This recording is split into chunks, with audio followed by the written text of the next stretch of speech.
Dando continuidade aqui à nossa atividade, nós vamos agora entrar com os blocos de ações para o nosso personagem.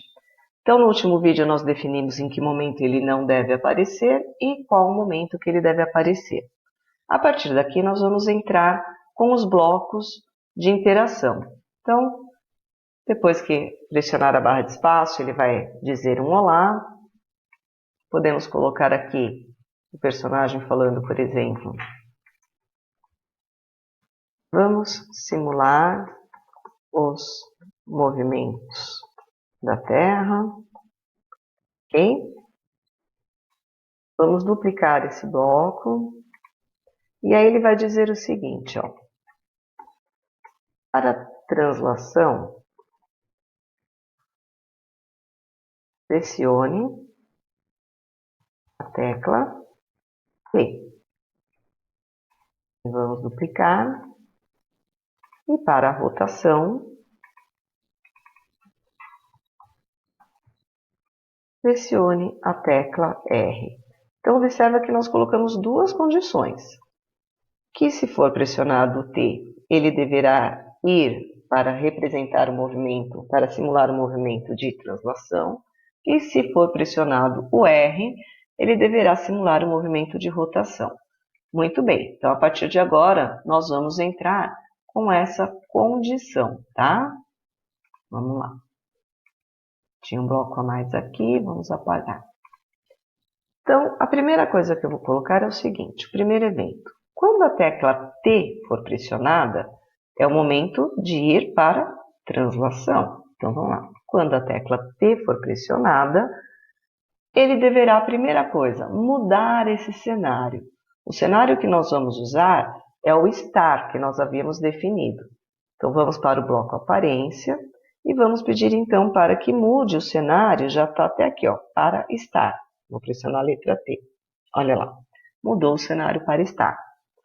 E aí nós vamos colocar o nosso ator falando alguma coisa em relação à translação, tá? Então, nós podemos trazer aqui um pouco de conteúdo, tá? Então, a translação.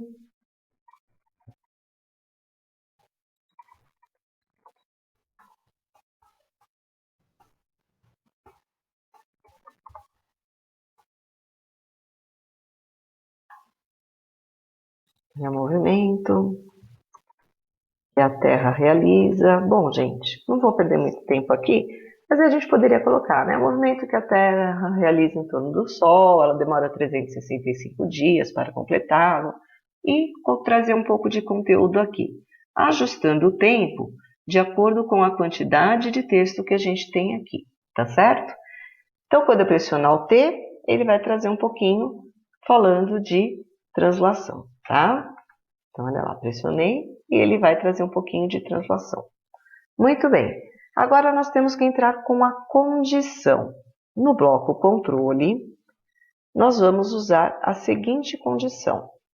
Se a tecla T for pressionada, ele deve ir para o objeto Sol, para que então a gente possa trazer essa simulação do movimento de translação. Então, aqui no C, eu preciso encaixar um sensor. Então, nós vamos em sensores. E qual é esse sensor? Eu vou dizer aqui o seguinte. Quando a tecla T for pressionada, ele deve ir para este objeto. Então, lá no bloco movimento, eu vou usar o vá para e vá para o Sol. Ok? Muito bem. Então, olha lá, pressionei o T, ele vai falar um pouquinho de rotação, tá? E vai para o Sol. Só que observa, a gente ainda não tem nenhum script pronto aqui no Sol, tá? Vou duplicar isso, tá? Vou duplicar. E agora eu vou colocar a mesma condição quando a tecla R for pressionada. Quando a tecla R for pressionada, ele vai falar um pouquinho de rotação, né? A rotação, vai trazer um pouquinho de conteúdo aqui. ajustando o conteúdo em relação, o tempo em relação ao conteúdo. Então, vou colocar, se a tecla R for pressionada, ele deve ir para esse objeto, que é a Terra representando a rotação. Então, vá para Terra R, ok? Bom, aqui nós finalizamos os blocos de ações, o script para o nosso personagem responsável pela interação. Nos próximos vídeos, nós vamos entrar com os scripts para os demais objetos. Até lá!